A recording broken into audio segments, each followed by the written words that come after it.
Presented by Azhar Music. Mixed by Amit Singh. DJ Mithu. Mega Recording Studio. बाजार भित्री. ऐसे काहे चलतिया गोरी अलग आके चुसले बा पानी कोनो लहंगा उठा के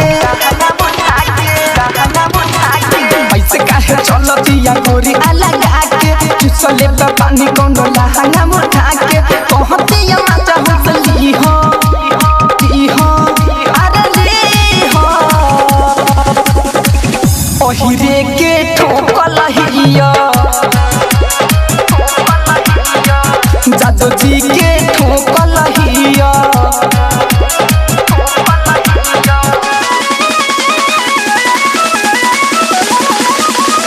DJ Mithu.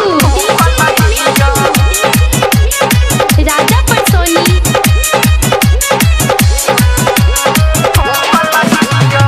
तिरछी नजर से ही जादू चलैले बिया छोटे छोटे लइकन के मन बहकैले बिया चोलिया में रखले बिया दुगो रसगुल्ला पीलक पानी एकर कोई के खुला चोलिया में रखले बिया दुगो रसगुल्ला पीलक पानी एकर कोई के खुला कहले सुधा के दूध पियो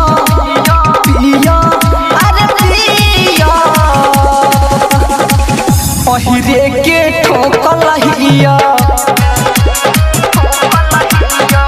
जादू जी के ठोकल हिया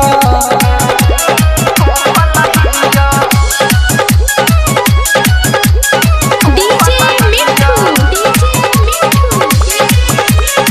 राजा परसोनी.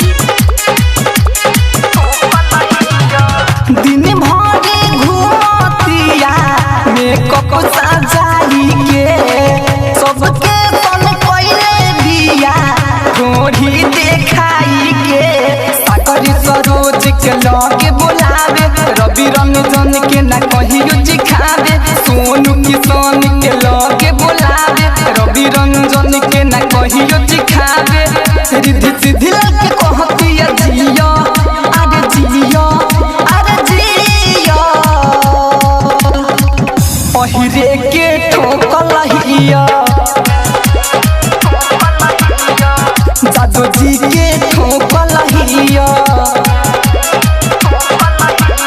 ऐसे काहे चलतिया गोरी अलग आके चुसले बा पानी कोनो लहंगा उठा के कहते ये मजा हंसली हो अरे ली हो ओहिरे के ठोकल हिया।